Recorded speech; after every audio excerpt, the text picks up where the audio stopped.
মহান বিজয় দিবস আজ। জাতীয় স্মৃতিসৌধে বীর শহীদদের প্রতি রাষ্ট্রপতি, প্রধান উপদেষ্টা ও পূর্ব তিমুরের প্রেসিডেন্টের শ্রদ্ধা। বর্তমান সরকার কি করতে চায়, সেজন্য কতদিন সময় প্রয়োজন তা জানার অধিকার রয়েছে জনগণের, বলেছেন তারেক রহমান। সমঝোতায় চাঁদাবাজির জন্যই কমছে না নিত্যপণ্যের দাম, বলেছেন অর্থ উপদেষ্টা। অর্থনৈতিক স্বস্তি সুরক্ষা না পেলে ধৈর্য থাকবে না মানুষের, ডক্টর দেবপ্রিয়র আশঙ্কা।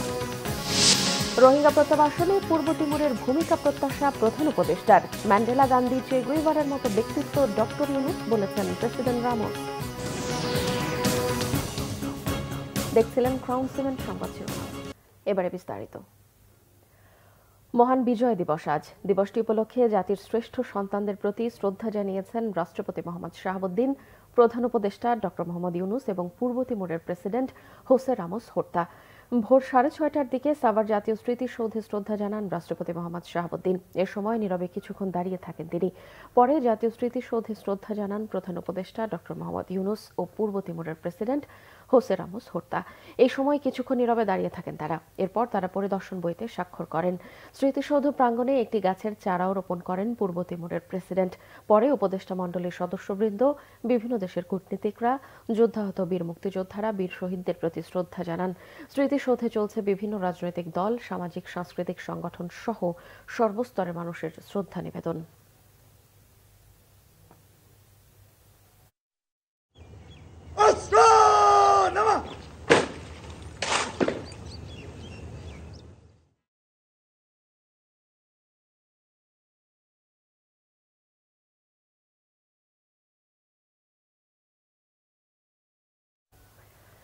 একাত্তর থেকে 24 বিজয়ের 54 বছরে এসেও স্বাধীনতার পূর্ণ স্বাদ পায়নি জাতি। শাসক দলের অপকর্মে থমকে দাঁড়িয়েছিল স্বাধীনতার মূল চেতনা, এমন মন্তব্য রণাঙ্গনের বীর মুক্তিযোদ্ধা অনেকের। পরবর্তী প্রজন্মের কাছে বিজয়ের সুফল পৌঁছে দিতে বদ্ধপরিকর বলে জানান ছাত্র প্রতিনিধিরা। তারা বলেন, প্রচলিত রাজনৈতিক সাংস্কৃতিক বলয় ভেঙে গড়ে তোলা হবে ন্যায় বিচার ভিত্তিক সমাজ। দুই প্রজন্মের বিজয় ভাবনার কথা তুলে ধরছেন মামুন আব্দুল্লাহ। ক্যামেরায় ছিলেন কেজেড সোহেল ও আল মাসুম সবুজ। 9 মাসের রক্তক্ষয় যুদ্ধের পর 1971 সালের 16 ডিসেম্বর আসে সেই মাহেন্দ্রক্ষণ। পাকিস্তানের আত্মসমর্পণের মুহূর্তে সেদিন সোহরাওয়ার্দী উদ্যান হয়ে উঠেছিল এক টুকরো বিজয়ের উদ্যান। অভ্যুদয় ঘটে স্বাধীন ও সার্বভৌম রাষ্ট্র বাংলাদেশের। বিজয়ের অর্ধ শতাব্দী পার হয়েছে। প্রতি বছর ঘটা করে পালনও হয় দিবসটি। কিন্তু স্বাধীনতার মূল লক্ষ্য পূরণে কতটুকু এগুতে পেরেছে প্রিয় স্বদেশ, কতটুকু গড়া গেছে জনগণকে রাজনৈতিকভাবে ক্ষমতায়িত করে সমৃদ্ধ বাংলাদেশ, কিংবা 53 বছরে এসেও কি পাওয়া গেছে বিজয়ের সেই পূর্ণ স্বাদ? প্রশ্ন ছিল রণাঙ্গনে লড়াই করা বীর মুক্তিযোদ্ধাদের কাছে। স্বাধীনতার স্বাদ আমরা বা আমাদের জনগণ সত্যিকার অর্থে পায় নাই। এই বিপ্লবের মাধ্যমে আমরা আশাবাদী যে আমরা হয়তো আমাদের স্বাধীনতার যে ঋত গৌরব, যেটা আমরা মিস করছিলাম, হারিয়ে গেছিল মনে হয়, সেইটা পাওয়ার একটা পরিবেশ সৃষ্টি হয়েছে। স্বাধীনতার পর নানা ঘটনা দুর্ঘটনায় বরাবরই পিছিয়ে গেছে প্রিয় মাতৃভূমি। ভিন্ন চেহারায় জেঁকে বসেছিল স্বৈরশাসক নামক প্রেতাত্মারা।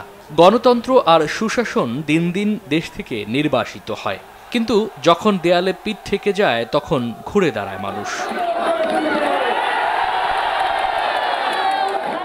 দীর্ঘ অপশাসনের পিঞ্জর ভেঙে নতুন স্বপ্ন সামনে এনে প্রিয় স্বদেশকে দাঁড় করায় নতুন প্রজন্ম। 24-এর 5ই অগাস্ট ফের আসে এক মহাবিজয়। 71-এর বিজয় নিয়ে কি ভাবছে 24-এর সেই বিজয়ী ছাত্র জনতা? আমাদের পাঠ্য বই থেকে শুরু করে আমাদের সাংস্কৃতিক অঙ্গন, তারপরে আমাদের হচ্ছে সিনেমা অঙ্গন, সব জায়গায় কিন্তু অন্য একটা দেশের সাজিয়ে দেওয়া যে নেরেটিভগুলো, সেগুলো নিয়েই কিন্তু সব কিছু নির্মিত হচ্ছে। সেই নেরেটিভগুলোকে আমরা ভেঙে দিয়ে আমরা নিজেদের মতো করে আমাদের যেটা ট্রুথ ছিল সেটাকে আমরা এস্টাবলিশ করব। 47-এর বিজয়কে ইন্ডিয়া কেড়ে নিয়েছে, আর 71-এর বিজয়কে আওয়ামী লীগ কেড়ে নিয়েছে। আমরা 71-এ বিজয় পেয়েছি, কিন্তু আমরা রাষ্ট্র বানাতে পারি নাই। যেই রাষ্ট্র আমাদের বানানোর কথা ছিল, ইনসাফের রাষ্ট্র। আমরা এবারে যে কোনো প্রকারেই হোক জনতাই ক্ষমতা হয়ে উঠবে।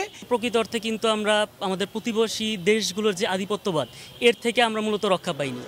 24-এর বিজয় দিয়ে 71-এর বিজয়ের স্বাদ জনগণের কাছে পৌঁছে দিতে প্রতিশ্রুতিবদ্ধ নতুন প্রজন্ম। এবারের বিজয় দিবস ভিন্ন প্রেক্ষাপটে, ভিন্ন আয়োজনে, যেখানে তরুণ প্রজন্মের সামনে হাতছানি দিচ্ছে স্বৈরাচার মুক্ত স্বাধীন বাংলাদেশে সৌহার্দ্যপূর্ণ বীজ বপনের, যে চারা অঙ্কুরিত হবে 1,56,000 বর্গমাইলের ছোট্ট এই ভূখণ্ডে, যার সুদূর প্রসারী ফল ভোগ করবে প্রজন্ম থেকে প্রজন্মান্তর। মামুন আব্দুল্লাহ, বাংলা ভিশন, সাভার। এদিকে বিজয় দিবসের প্রথম প্রহরে আলোক শিখায় স্মরণ করা হয় বীর মুক্তিযোদ্ধা শহীদদের। ঐতিহাসিক সোহরাওয়ার্দী উদ্যানে 12টা 1 মিনিটে শহীদ মুক্তিযোদ্ধাদের স্মরণে পালন করা হয় 1 মিনিট নীরবতা। পরে মোমবাতি প্রজ্বলন ও দোয়া মোনাজাত করা হয়। জাতীয় নাগরিক কমিটির উদ্যোগে এই মোমবাতি প্রজ্বলন কর্মসূচিতে বক্তারা বলেন, জাতির অতীত সংগ্রাম এবং বর্তমান ন্যায় বিচারের আন্দোলনকে বিশেষ গুরুত্ব দেন তারা। বিশেষ করে এই কর্মসূচিতে 1971 সালের মুক্তিযুদ্ধে আত্মত্যাগকারী শহীদদের পাশাপাশি 24-এর ছাত্র জনতার গণ অভ্যুত্থানে ন্যায় বিচারের জন্য লড়াইরত সাহসী প্রাণদের স্মরণ করা হয়। এ সময় জনগণের মধ্যে স্বাধীনতা, ন্যায় বিচার ও মানবাধিকারের চেতনাকে আরও শক্তিশালী করার আহ্বান জানান বক্তারা।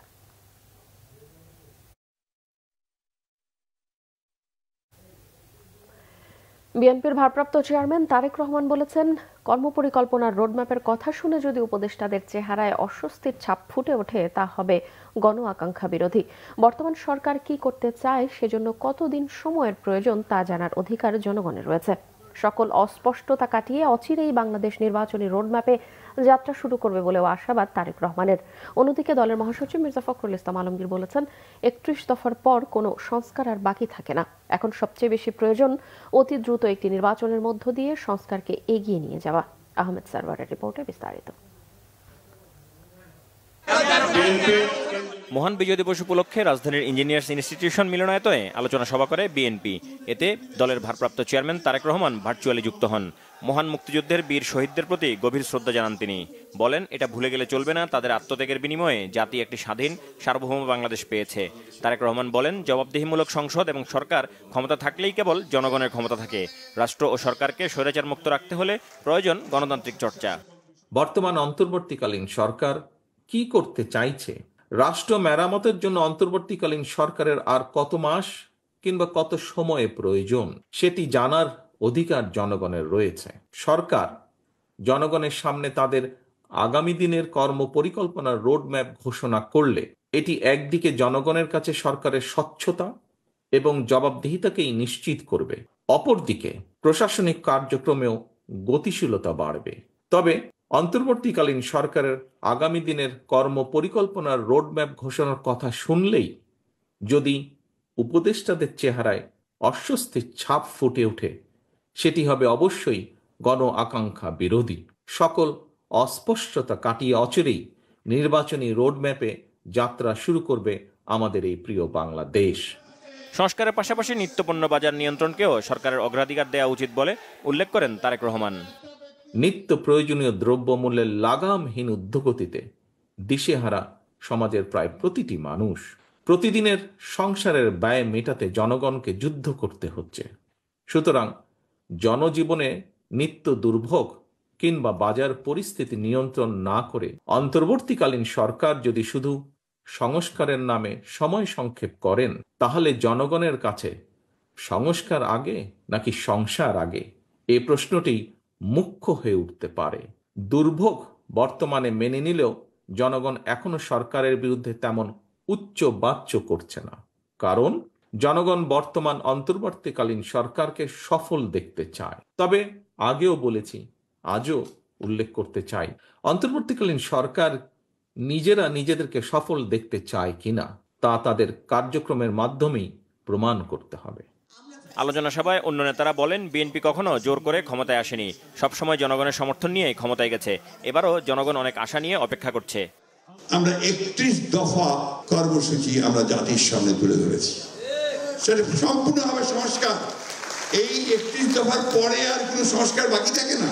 সবচেয়ে বেশি যে প্রয়োজন এই চ্যালেঞ্জকে মোকাবিলা করার, সেটা হচ্ছে যে আমাদেরকে অবশ্যই অতি দ্রুত একটি গ্রহণযোগ্য নির্বাচনের মধ্য দিয়ে এই সংস্কারের পথকে আমাদের সুগম করতে হবে। যে অনতি বিলম্বে সংস্কার যতটুকু সম্ভব শেষ করে নির্বাচনের রোডম্যাপ ঘোষণা করা হোক, ইনশাল্লাহ দেশের মানুষ সকল ষড়যন্ত্র মোকাবেলার জন্য প্রস্তুত আছে এবং তারা যোগ্য এবং সাহসী তারা প্রমাণ করেছে।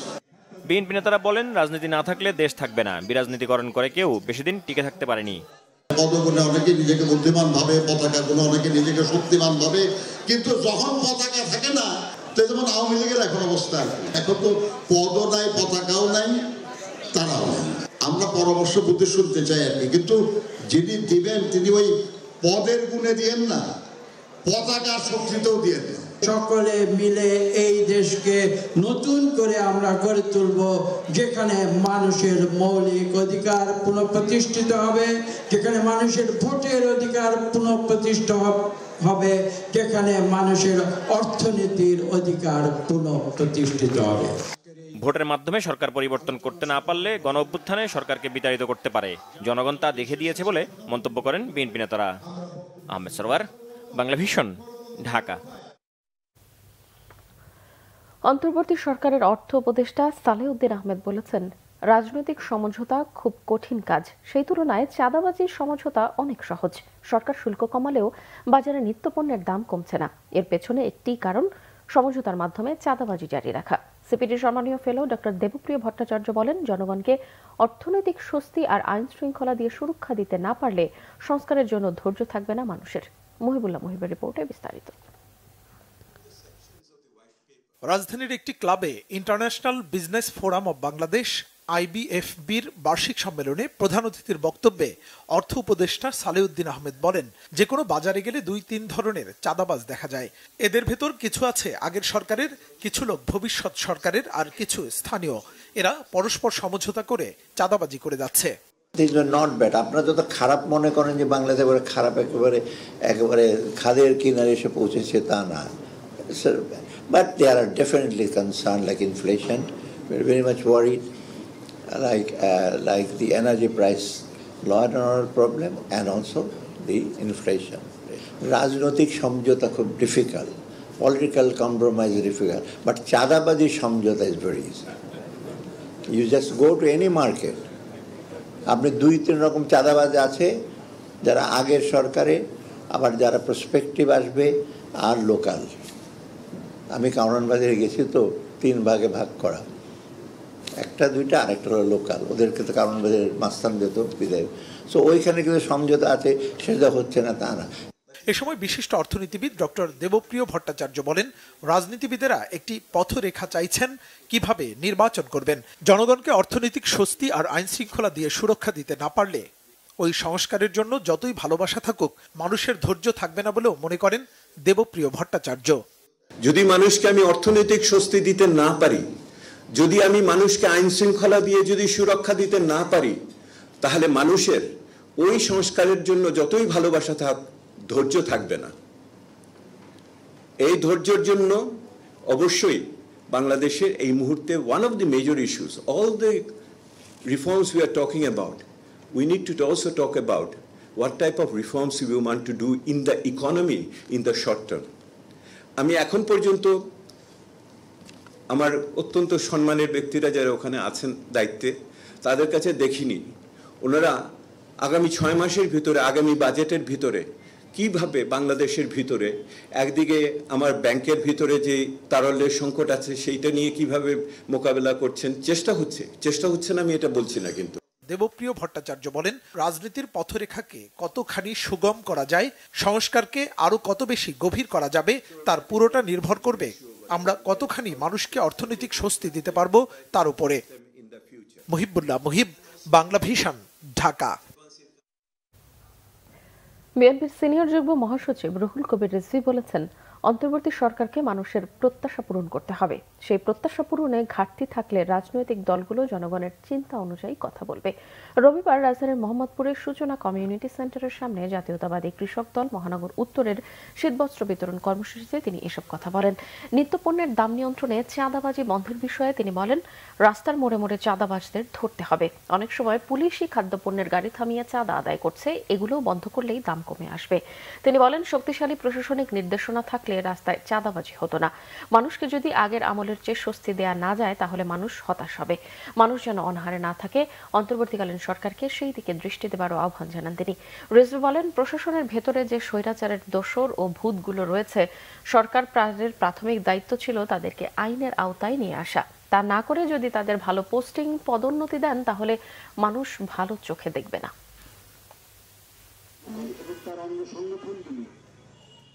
এটা অত্যন্ত সত্য কথা যে নিত্য প্রয়োজনীয় জিনিস, বিশেষ করে খাদ্যপণ্যের দাম কোনোভাবেই কমাতে পারছে না সরকার।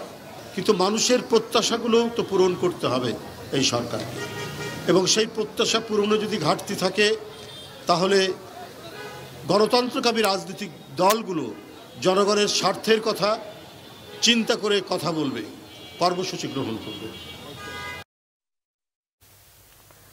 রোহিঙ্গা প্রত্যাবাসনে পূর্ব তিমুরের ভূমিকা প্রত্যাশা করেছেন প্রধান উপদেষ্টা ডক্টর মোহাম্মদ ইউনুস। অন্যদিকে ডক্টর ইউনুসকে ম্যান্ডেলা, গান্ধী, চে গুয়েভারার মতো ব্যক্তিত্ব বলেছেন রামোস হোর্তা। রবিবার প্রধান উপদেষ্টার সাথে একান্ত বৈঠকের পর যৌথ ব্রিফিং করেন তারা। বাংলাদেশ ও পূর্ব তিমুরের মধ্যে একটি চুক্তি ও সমঝোতা স্মারক সই হয়েছে। বিস্তারিত জানাচ্ছেন জাহাঙ্গীর আকন্দ।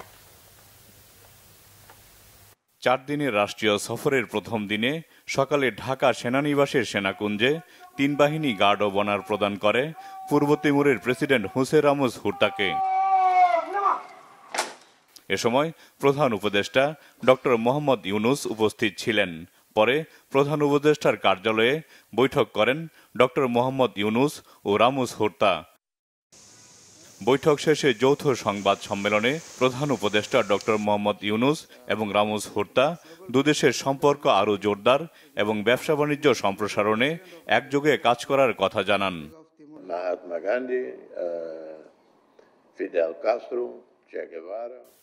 গান্ধী, ফিদেল ক্যাস্ট্রো, চে গুয়েভারার মতো ব্যক্তিত্ব ডক্টর ইউনুস। তার নেতৃত্ব বাংলাদেশের জনগণের জন্য সৌভাগ্যের।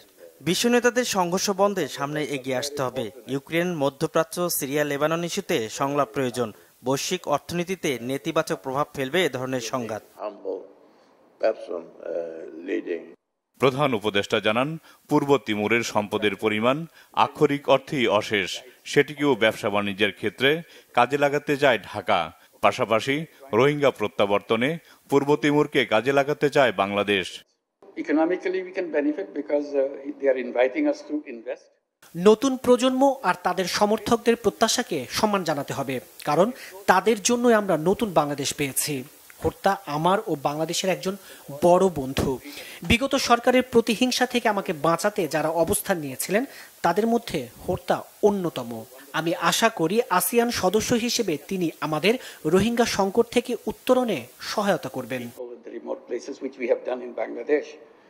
যৌথ সংবাদ সম্মেলন শেষে বাংলাদেশ ও পূর্ব তিমুরের মধ্যে একটি চুক্তি ও সমঝোতা স্মারক স্বাক্ষরিত হয়। এর আগে সকালে পররাষ্ট্র উপদেষ্টা তৌহিদ হোসেনের সাথে বৈঠক করেন পূর্ব তিমুরের president Jose Ramos Horta. Jahangir Akand, Bangla vision, Dhaka.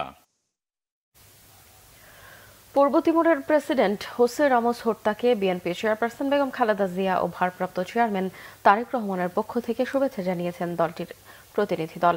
রাজধানীর একটি অভিজাত হোটেলে রবিবার বিএনপির আন্তর্জাতিক সম্পর্ক বিষয়ক কমিটির সদস্যরা তাকে স্বাগত ও শুভেচ্ছা জানান। এ সময় দ্বিপক্ষীয় বিষয় ছাড়াও দুদেশের জনগণের মধ্যে সম্পর্ক উন্নয়নের ব্যাপারেও আলোচনা হয়। তিমুরের শিক্ষা, স্বাস্থ্য, অবকাঠামো ও বাণিজ্যিক বিষয় ছাড়াও দেশটির বহুমুখী সম্পর্ক নিয়ে দীর্ঘক্ষণ কথা বলেন দেশটির প্রেসিডেন্ট রামোস হোর্তা। অনুষ্ঠানে বিএনপির আন্তর্জাতিক বিষয়ক সম্পাদক ব্যারিস্টার নাসির উদ্দিন অসীম, দলের নির্বাহী কমিটির সদস্য ও ফুটবল ফেডারেশনের সভাপতি তাবিত আওয়াল, বিএনপির আন্তর্জাতিক সম্পর্ক বিষয়ক কমিটির সদস্য ইঞ্জিনিয়ার ইশরাক হোসেন ও মাহাদি আমিন উপস্থিত ছিলেন। দুপক্ষের এই আলোচনায় বাংলাদেশ ও তিমুরের স্বাধীনতার স্পিরিট নিয়েও কথা হয়। বাংলাদেশের সাথে এখন বাণিজ্য না থাকলেও আগামীতে দুদেশের বাণিজ্যিক সম্পর্ক উন্নয়নের ব্যাপারে আশাবাদ ব্যক্ত করেন তারা। প্রেসিডেন্ট রামোস জানান, তিমুরের স্বাধীনতার সময় দেশটিতে ডাক্তার ছিলেন মাত্র 13 জন। এর সংখ্যা এখন 1000-এরও বেশি। তিনি আরও জানান, একসময় দেশটিতে একটি বিশ্ববিদ্যালয়ে 10,000 শিক্ষার্থী ছিল, আর এখন 8টি বিশ্ববিদ্যালয়ে 40,000 শিক্ষার্থী রয়েছে। সাবেক প্রধানমন্ত্রী শেখ হাসিনা তার ছেলে সজীব ওয়াজেদ জয় ও ভাগ্নি টিউলিপ সিদ্দিকীর বিরুদ্ধে রূপপুর পারমাণবিক বিদ্যুৎ কেন্দ্র থেকে $500 কোটি দুর্নীতির অভিযোগ তদন্তে দুর্নীতি দমন কমিশনের নিষ্ক্রিয়তা নিয়ে রুল জারি করেছে হাইকোর্ট। রবিবার এক রিট আবেদনের প্রাথমিক শুনানি শেষে বিচারপতি ফাহমিদা কাদের ও বিচারপতি মুবিনা আশরাফের হাইকোর্ট বেঞ্চ এই রুল জারি করে। শেখ হাসিনা তার ছেলে সজীব ওয়াজেদ জয় ও ভাগ্নি টিউলিপ সিদ্দিকীর মালয়েশিয়ার ব্যাংকের মাধ্যমে আরএনপিপি থেকে $500 কোটি বাংলাদেশি মুদ্রা যা 60,000 কোটি টাকা লোপাটের অভিযোগ অনুসন্ধানের নির্দেশনা চেয়ে গত 3 সেপ্টেম্বর হাইকোর্টে রিট করেন জাতীয়তাবাদী গণতান্ত্রিক আন্দোলনের চেয়ারম্যান ববি হাজ্জাজ। রিটের পক্ষে আইনজীবী হলেন ব্যারিস্টার শাহেদুল আজম। রিটে রূপপুর পারমাণবিক বিদ্যুৎ কেন্দ্রের শেখ হাসিনা ও তার পরিবারের সদস্যদের দুর্নীতি অনুসন্ধানে দুদকের নিষ্ক্রিয়তার বৈধতা চ্যালেঞ্জ করা হয়। দুদক চেয়ারম্যান সহ সংশ্লিষ্টদের রিটের বাদী করা হয়। রূপপুর পারমাণবিক বিদ্যুৎ কেন্দ্রে শেখ হাসিনা পরিবারের দুর্নীতির অভিযোগ নিয়ে বিভিন্ন পত্রিকায় গত 19 আগস্ট প্রতিবেদন প্রকাশ করা হয়। ওই প্রতিবেদন যুক্ত করে হাইকোর্টে রিটটি করা হয়েছে। শেখ হাসিনা, শেখ রেহানা, টিউলিপ সিদ্দিকী এবং সজীব ওয়াজেদ জয় তারা জড়িত ছিলেন এই $5 বিলিয়ন এমবেজলমেন্টের যে তথ্যটা বিভিন্ন পত্রিকায় এসেছে। এক্ষেত্রে আমরা 4টি মিডিয়ার নিউজ অ্যানেক্স করেছিলাম আমাদের রিটে। এই বিষয়ে দুদকে বিভিন্ন ধরনের আলোচনা হয়েছে এবং তারা প্রিলিমিনারি কিছু ইনভেস্টিগেশন ওয়ার্ক অলরেডি করেছেন। এই রিটটা করার পর আই থিঙ্ক যে আমরা এক্সপেক্ট করব যে এটার একটা সবার অথরিটির কাছে একটা নিউজ পৌঁছাবে যে এটা নিয়ে আমরা সচেতন, এবং এক্ষেত্রে আই থিঙ্ক যে কোর্ট আজকে রুল জারি করার মাধ্যমে এটা নিশ্চিত করলেন যে এটা নিয়ে ফার্দার ইনভেস্টিগেশন ইনশাআল্লাহ হবে। অবশেষে সাবেক আইজিপি বেনজির আহমেদ ও ছাগল কাণ্ডের সমালোচিত এনবিআরের মতিউর রহমানের বিরুদ্ধে মামলা করেছে দুর্নীতি দমন কমিশন দুদক। দীর্ঘদিন ধরে ঝুলে থাকার পর নতুন কমিশন দায়িত্ব নিয়েই আলোচিত এই দুর্নীতিবাজদের বিরুদ্ধে আলাদা 6টি মামলা করেছে। গেল 1 বছর ধরে বেনজিরের অঢেল সম্পত্তির ফিরিস্তি গণমাধ্যম থেকে শুরু করে বিভিন্ন মহলে আলোচনার খোরাক যোগায়। যদিও তার বিরুদ্ধে মামলা করতে নানাভাবেই গড়িমসি করছিল বিগত কমিশন, তবে নতুন কমিশন অবশেষে বেনজির আহমেদ ও তার স্ত্রী 2 মেয়ের বিরুদ্ধে পৃথক 4টি মামলা করেছে। তার পরিবারের দাখিল করা সম্পদ বিবরণীতে প্রায় 75 কোটি অবৈধ সম্পদের সন্ধান পেয়েছে। এদিকে ছাগলকাণ্ডের সমালোচিত এনবিআরের সাবেক কর্মকর্তা মতিউর রহমানের বিরুদ্ধেও মামলা করেছে দুদক। সাথে আসামি করা হয়েছে তার দ্বিতীয় স্ত্রী শাম্মী আক্তার শিবলিকে। আলাদা 2 মামলায় অবৈধ সম্পদের প্রমাণ মিলেছে 10 কোটি টাকার মতো। বেনজির ও মতিউরের বিরুদ্ধে আরও একাধিক মামলা হতে পারে বলে জানিয়েছে সংস্থাটি। এর মধ্যেই তাদের স্থাবর অস্থাবর সম্পদ জব্দেরও নির্দেশনা দিয়েছে দুদক। জনাব বেনজির আহমেদ, তার স্ত্রী এবং তার 2 কন্যার নামে পৃথক পৃথকভাবে 4টি মামলা রুজুর অনুমোদন প্রদান করা হয়েছে। জনাব মোহাম্মদ মতিউর রহমান মিথ্যা ও ভিত্তিহীন তথ্য প্রদান করে 1,27,66,216 টাকার সম্পদের তথ্য গোপন সহ অসাধু উপায়ে জ্ঞাত আয়ের উৎসের সাথে অসঙ্গতিপূর্ণ 5,78,75,939 টাকা মূল্যের স্থাবর অস্থাবর সম্পদ অর্জনের অভিযোগ। সরকারি কর্মকর্তা কর্মচারীদের মহার্ঘ ভাতা দেওয়ার সিদ্ধান্ত নিয়েছে সরকার। এই ভাতার পরিমাণ নিচের ধাপের চাকরিজীবীরা বেশি পাবেন বলে জানিয়েছেন জনপ্রশাসন সচিব ডক্টর মোখলেসুর রহমান। তিনি জানান, প্রশাসনে পদবঞ্চিতদের ব্যাপারে বঞ্চিত নিরসন কমিটি প্রতিবেদনের সুপারিশ বাস্তবায়ন করবে সরকার।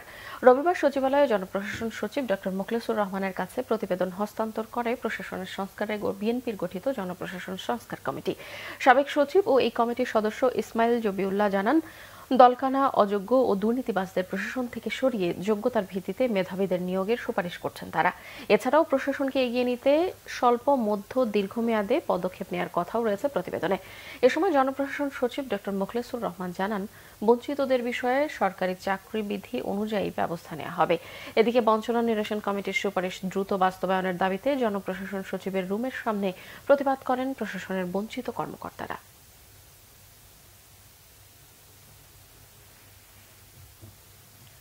মহান বিজয় দিবস উদযাপন ও দেশীয় সংস্কৃতি ছড়িয়ে দিতে আজ রাজধানীর মানিক মিয়া অ্যাভিনিউতে কনসার্টের আয়োজন করেছে সামাজিক ও সাংস্কৃতিক সংগঠন সবার আগে বাংলাদেশ। গতকাল সন্ধ্যায় অনুষ্ঠান স্থলে ব্রিফিংয়ে সংগঠনটির আহ্বায়ক ও বিএনপির যুগ্ম মহাসচিব শহীদুদ্দিন চৌধুরী আনি বলেন, বিদেশি সংস্কৃতি দূর করে দেশীয় সংস্কৃতিকে উৎসাহিত করতেই এই কনসার্টের আয়োজন করা হয়েছে। বিজয় দিবস বেলা 12টা থেকে শুরু হবে উন্মুক্ত এই কনসার্টের আনুষ্ঠানিকতা। দেশীয় সংস্কৃতি আর বরেণ্য শিল্পীরাই এই মেগা কনসার্টে সঙ্গীত পরিবেশন করবেন। অ্যানি বলেন, দেশাত্মবোধক গান দিয়ে অনুষ্ঠান শুরু হবে। অনুষ্ঠানে সবাইকে অংশগ্রহণের আহ্বান জানিয়ে এই আয়োজন সফল করতে ছাত্র যুবকদের প্রতি আহ্বান জানান তিনি। বিএনপির ভারপ্রাপ্ত চেয়ারম্যান তারেক রহমানের পরামর্শ ও উদ্যোগেই এই আয়োজন, জানান অ্যানি।